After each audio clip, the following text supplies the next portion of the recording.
Hi, everyone. Thank you for joining our discussion today. My name is Dr. Deasy Simandjuntak, and our topic is religious nationalism and the challenges to religious freedom in Indonesia and Myanmar. Before we start, let me remind you that this is just an introduction to the topic. The real situation is much more complex, and you would have to read various sources to know more about the topic. We know that these two countries, Myanmar and Indonesia, are located in Southeast Asia. Southeast Asia is among the most religiously diverse regions in the world, meaning there are a lot of religions in Southeast Asia, the largest being Buddhism and Islam. The problem is, although religious freedom is officially and ideally protected at the regional and national levels, in practice, religious minorities continue to face discrimination and serious threats. This is happening in many countries in Southeast Asia, but for our discussion today, we will talk only about two particular countries, Indonesia and Myanmar.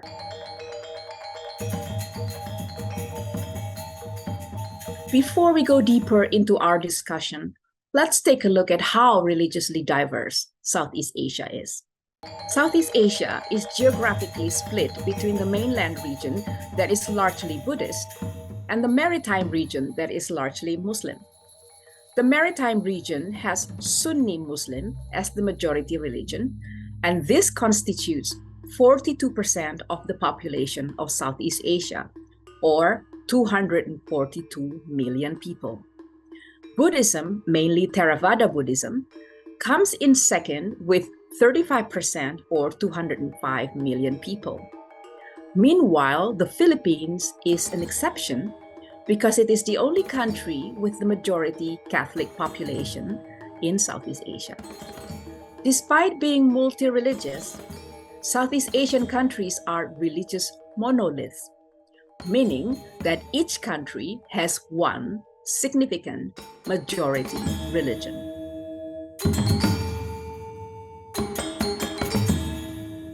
Like I mentioned earlier, religious minorities continue to face discrimination in many countries in Southeast Asia. Now let's take a look at religious compositions in Myanmar and in Indonesia to know more about what is happening. Myanmar and Indonesia both have large majority religions. There are Islam in Indonesia, 87%, and Buddhism in Myanmar, 88%.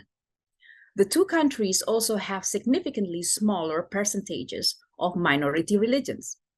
In Indonesia, the minorities are Christianity, which comprises 10%, Hinduism 1.7%, Buddhism 0.7%, and Confucianism 0.05%. While in Myanmar, Christianity comprises 6.2%, Islam 4.3%, and others 1.6%.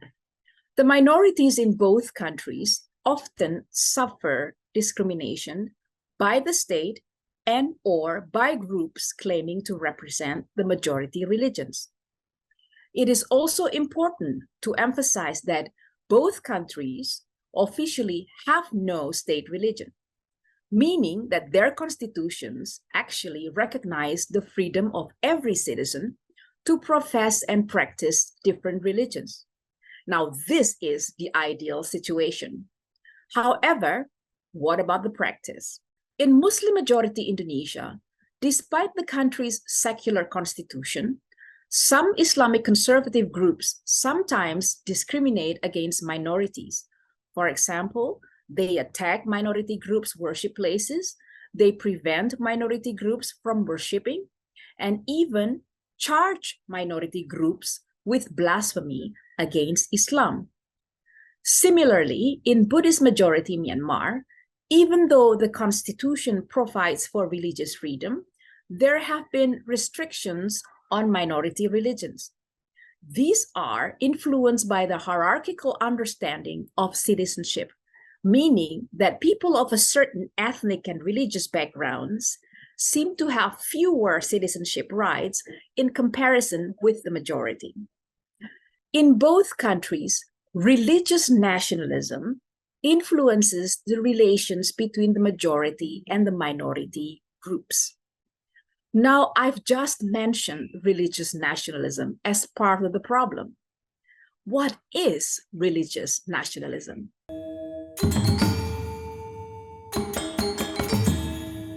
If we think of the concept of nationalism as the loyalty, devotion, or allegiance to a nation or nation state, and that such obligations outweigh other individual or group's interest, or more important than other group interest, then religious nationalism is the fusion of nationalism and religion such that they are inseparable, or the interpenetration, overlapping, or syncretism of religion and nationalism, or the attempt to link religion and the nation state. When this religious nationalism sentiment is very strong, some majority religious groups would imagine that the nation is only composed of those of a particular majority religion.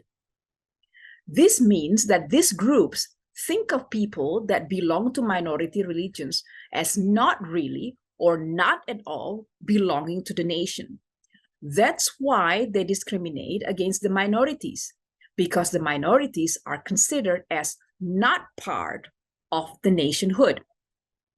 We will now see the religious nationalism that is practiced by some majority groups in Indonesia and Myanmar. First, in Indonesia. Indonesia has both the accepted and unaccepted religious minorities. I use the term accepted to refer to the minority religions which are mentioned in the 1965 law on blasphemy, which is the Constitution's derivative law. For example, Christianity, Hinduism, Buddhism, Confucianism. Thus, they are officially protected by the state. I use the term unaccepted to refer to the minority religions that are not mentioned in the 1965 law on blasphemy. For example, different non-Sunni Islamic groups, because they are not officially protected by the state.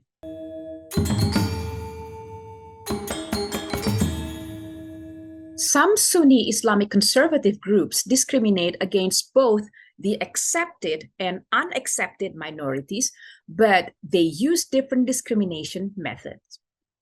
To discriminate against the accepted minorities, these conservative groups use existing laws, such as the blasphemy law. One of the victims was a Chinese Indonesian governor of Jakarta, who is a Christian. He was charged with blasphemy against Islam and was jailed for 2.5 years because he mentioned a verse from Islamic holy book. Another victim was a Chinese Indonesian woman who is a Buddhist. She complained about the volume of a mosque loudspeaker because it was too loud. Some Muslim people in her town were angry about her complaint, so they destroyed some Buddhist temples and then charged her with blasphemy. She was jailed for 18 months because she complained against the volume of a mosque loudspeaker. Now, the aim of discriminating against the accepted minorities seemed to be to discipline them, to place them in a hierarchy of religion that maintains the hegemony of the majority religion in the nation-state of Indonesia. This is the practice of religious nationalism.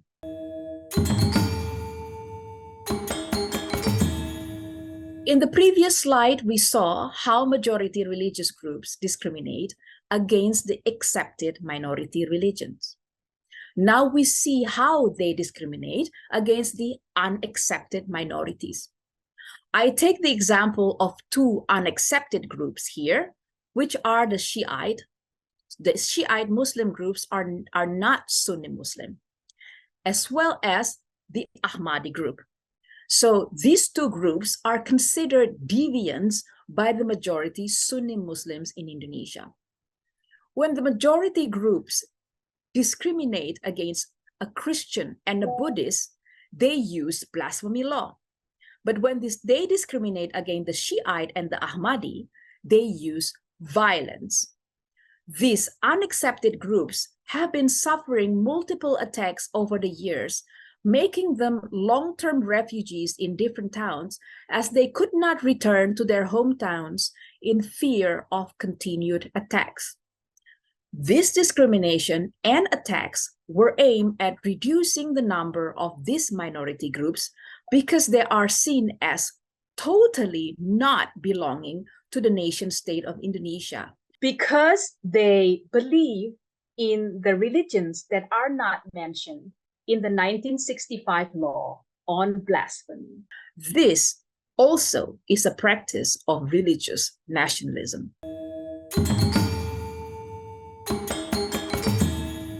Those were the examples of religious nationalism in Indonesia. Now we will look at religious nationalism in Myanmar.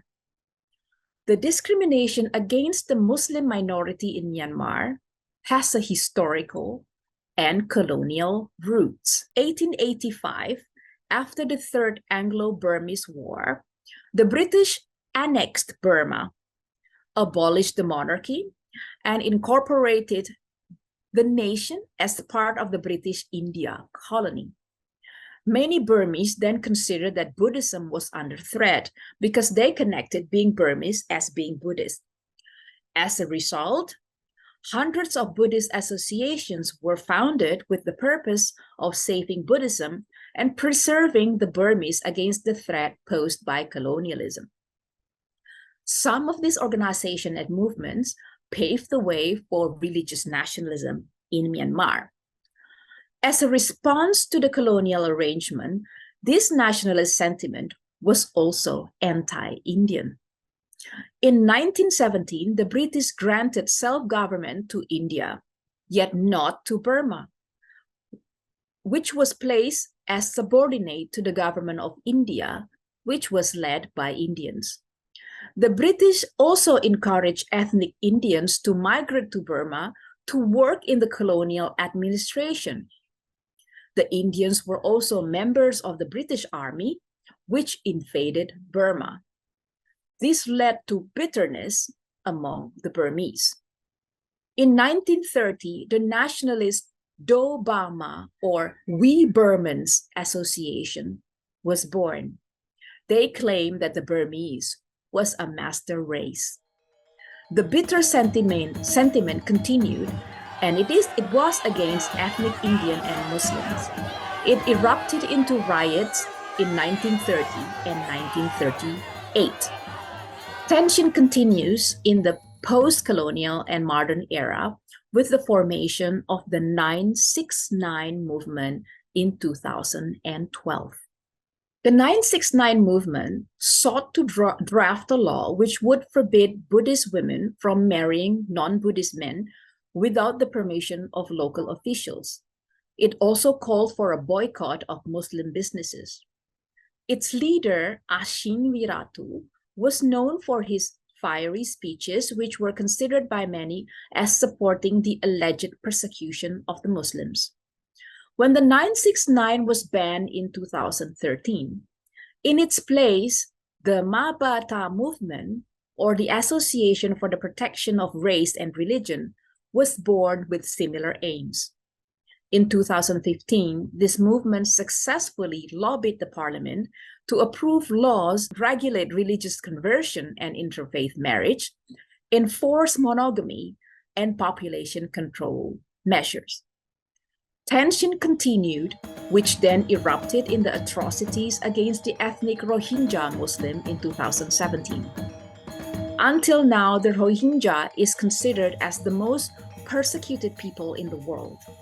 Another lecture is needed to understand this issue more fully. Religious nationalism became even more complicated with the taking over of the government by the military in 2021. In January 2023, the military government granted the nationalist monk Ashin Wiratu, the former leader of the 969, a national award for his service to the country.